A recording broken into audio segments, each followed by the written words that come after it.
Just I'm Riley. Liza. I'm Cassidy. Kiki. Alex. Kira. We are reading Ordinary People. It's our second book club book by Judith Guest, and we're all on page 30.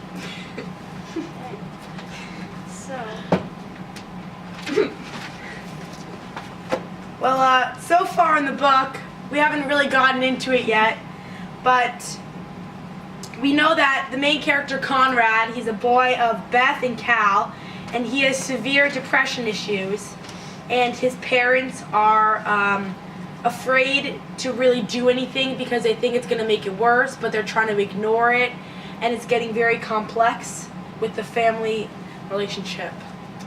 I thought the opening statement about the bumper sticker was very significant.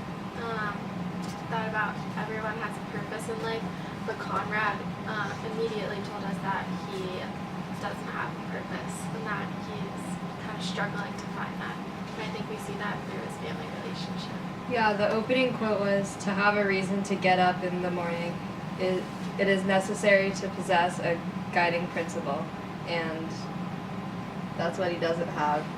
You're gonna find that out. And I think it's interesting how they kind of talk about how these items are like important to have and help you in life, and how he talks about how like it would be comforting to have something to look up to. Instead, the walls are bare. They have been freshly painted pale blue, an anxious color. Anxiety is blue, failure gray. He knows these shades, so I think it kind of foreshadows what we learn a little later, which is about how he left, and this kind of shows how his world has changed since he returned.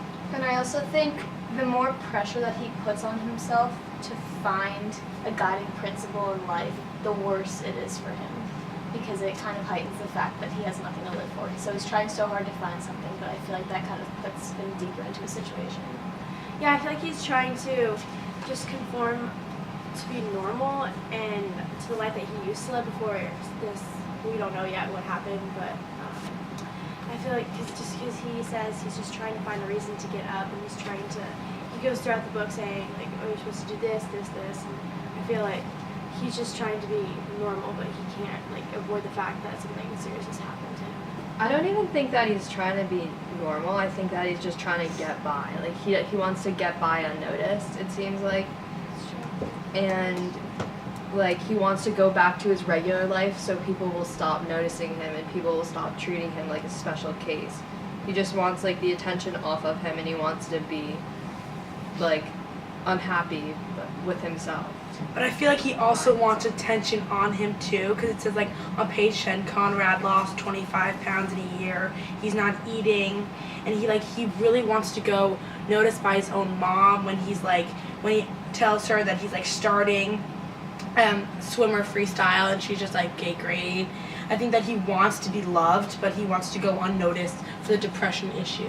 It's not necessarily looking for attention. I feel like it's more that he needs some kind of like external gratification from somebody to let him know that they care, because that's kind of what he lacks inside himself. But also on page 5 it says, follow routines. First the bed, then line up the towels in the bathroom, then pick up books, then eat breakfast, then go to school. Get the motions right, motives will follow. That is fate.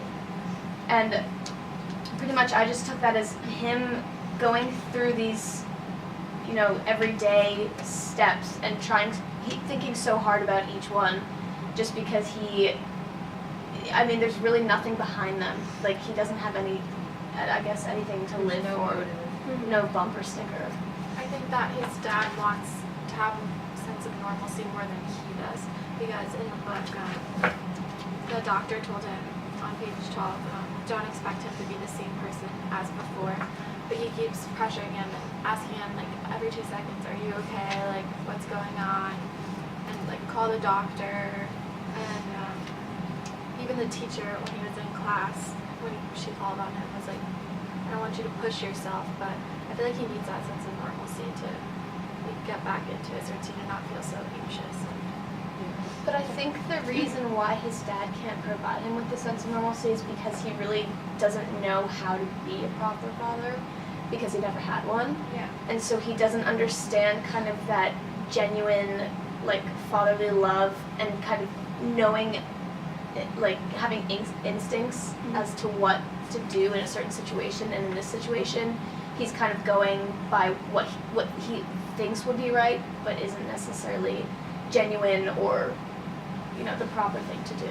On page 9 it says, like, he says responsibility, that is fatherhood, and that was talking about how he, like, all the expectations he has for himself, because he doesn't, what he assumes a father should do, because he said, like, he never had a father figure, but I feel like in the scene where he's just trying to connect with Conrad, trying to, like, have a conversation, because he doesn't know how to, it just feels like unnatural to him, because he doesn't know how to connect on a fatherly basis. Yeah, and it says on page 8, and what is fatherhood anyway? They like made it such a point. They like walked through his history too, like his past, like about the orphans. Like for a while, it was like 3 pages worth of like talking about him being an orphan. So I think that's definitely going to come up more. Also, like later in the book, he's probably. I mean, we can all think. I know that the book's about like losing a child, so I think that we can predict what's going to happen.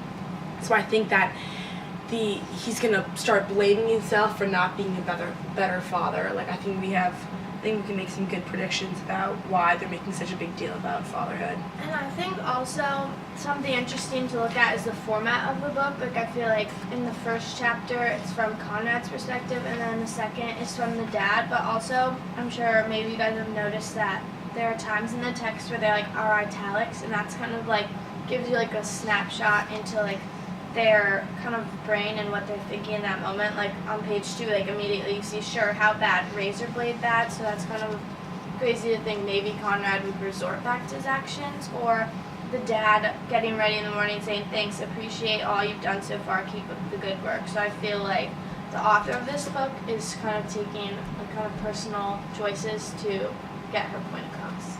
I think that the dad is more like supportive and wants his son to get better more than the mother.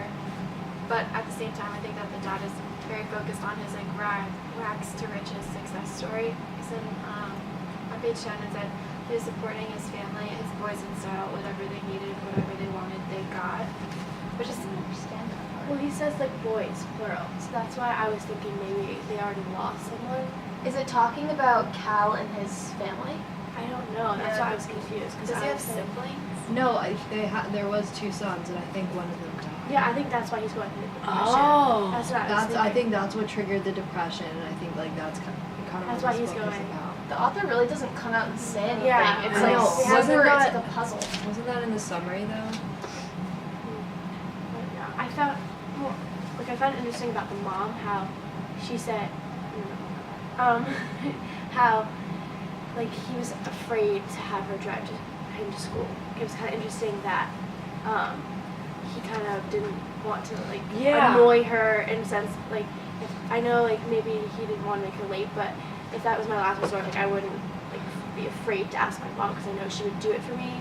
And I feel like there's just a sense of like disconnect where he just doesn't. And she was want like to. happy to find out that she had another ride.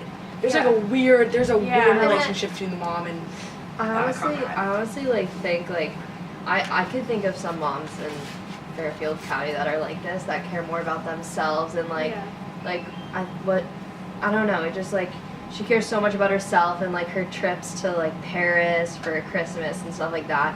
And she's like, no, like I think it'd be good for us, but she's really only thinking about herself, and you could tell that she's just more into like what's works best for her than what works best for her son, which is just horrible. Mm-hmm. My question is, why does Conrad sometimes refer to his mom as she, like before he even mentions her? Like he doesn't say his mother and then in the next sentence say she. He just comes straight out by calling her she. Like what do you think is the importance of that?